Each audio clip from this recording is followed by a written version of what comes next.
Добар ден, драги ученици, јас сум наставник Весна Димитровска и предавам во Основното училиште Дане Крапчев од Скопје. На денешниот час по ликовно образование за прво оделение, темата ќе ни биде сликање, наставна содржина галерија, наблюдување на репродукции на познати слики. Целта на овој час е да наблюдувате слики и да ги воочувате нивните карактеристики, како и да се поттикнете да развивате интерес за ликовната работа и творење. Секој дело во ликовната уметност е создадено од меѓусебно комбинирање на ликовните елементи, како што се линијата, бојата, тонот, насоката, големината, формата и така натаму.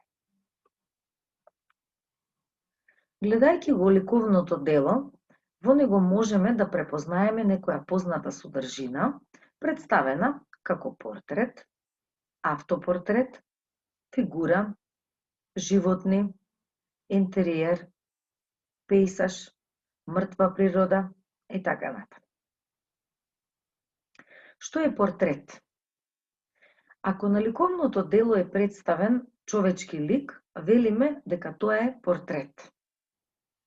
Секој уметник, кога представува портрет на некоја личност, се обидува да го представи неговиот специфичен израз и карактерот на личноста, а не само физичкиот изглед.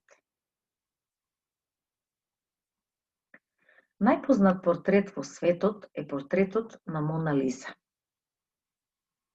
Оваа слика е изработена на табла од дрво со маслени бои пред многу години. Ја изработил еден од најпознатите сликари Леонардо да Винчи. Да Винчи ја создал Мона Лиза кога предстојувал во Италија по нарачка на еден богат трговец. И замислете, тој ја сликал цели 4 години и потоа не ја продал, туку ја зачувал за себе. Откако отишол во Франција, тогаш ја продал на еден богат крал. Денес оваа слика е предмет на многубројни толкувања и е изложена во Париз, во Франција, во еден од најголемите музеи во светот, кој се вика Лувр. Да погледнеме други познати портрети во историјата на уметноста. Еве еден убав портрет од Јан Вермеер, кој се вика Девојката со бисерната обетка. Девојката носи екзотичен фустан, како што гледате, и упатлива бисерна обетка, но и израз кој не се заборава, кој ве гледа право во очи. Еве уште еден познат портрет, интересен многу, кој е насликал италијанскиот сликар Джузепе. На него инспирација за портрет да нацрта му биле зеленчукот и овошјето, како што забележувате. Ајде да погледнеме што забележуваме. Еве тука и цреши, грозје, црно, бело. Тука круша забележуваме, во долниот дел пиперки, за да биде уште повпечатлив портретот, додал и цвеќиња. Ова е една интересна слика на која инспирација на Джузепе му било зеленчукот и овошјето.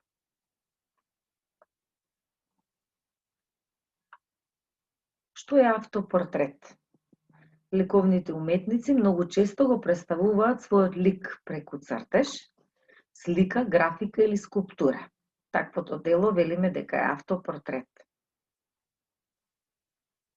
Тука гледаме два автопортрети. Едниот е од Винсент ван Гог, кој е познат сликар, исто така и Егон Шиле. Уметниците си се насликале самите себе и тука велиме дека ова е автопортрет. Ликовните дела често ни прикажуваат облечени фигури на луѓе од разни периоди од историјата на човекот. Фигурата има големо значење за нас, затоа што тоа е еден документ кој се запознаваме со начинот на кој луѓето биле облечени во минатите периоди. Сега ќе ви покажам две дела, односно две слики, познати. Првата е од Јан ван Eyck, кај што забележуваме, односно две фигури, една машка и една женска фигура. А на другото дело на Густав Климт забележуваме дама една во злато, со еден раскошен фустан. Во оваа слика е значително тоа што таа е изработена на платно со масло, сребро и злато. Некои уметници многу често во своето творештво представувале одредени животни. За прикажување животни, уметниците биле инспирирани од нивната убавина. Еве едно дело на Оскар Кокошка, уште во 1910 година, тој сакал да слика животни и ја насликал мачката. Потоа гледаме едно дело на Дирер, тој бил инспириран од зајакот и го насликал. Потоа петелот познат на Пабло Пикасо, кај што забележувате е доста колоритен, по повеќе бои е нацртан. Преку слика уметникот може да представува и внатрешниот простор, кој се нарекува интериер. Еве две познати слики, кај што е прикажан внатрешниот простор. На првата слика е појадок на едно семејство, трепезарија, а на другата слика е во еден салон представен внатрешен простор, значи во домот, каде се свири на клавир и една дама пее. Многу ликовни дела ни ја прикажуваат убавината на природата. Тоа се нарекува пејсаж.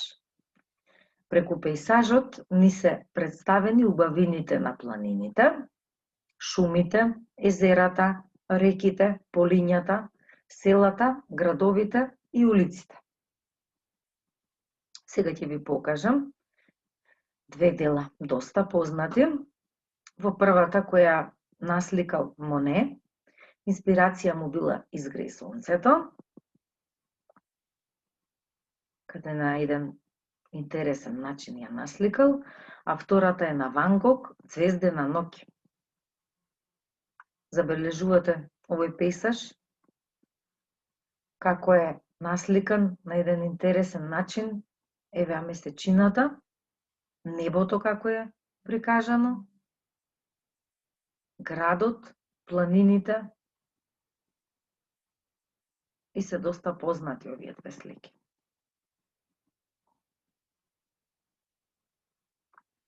Кога ликовниот уметник на своето дело има представено разни предмети и растенија, тоа дело се нарекува мртва природа. Сега ќе ви прикажам исто така две познати слики со мртва природа. Првата забележуваме сончогледи и вазна. Додека во втората забележуваме кошница со диви јагоди. Од десната страна има повторно нацртано овошје, тука праска и цреша. Два цвета се ставени однапред и една чаша полна со вода.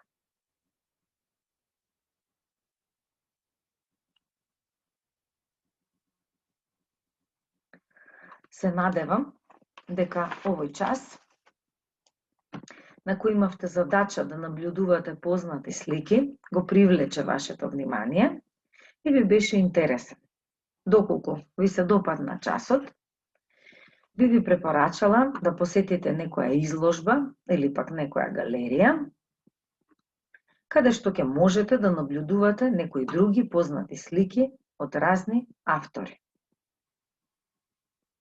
Ви благодарам на вниманието и ве поздравувам.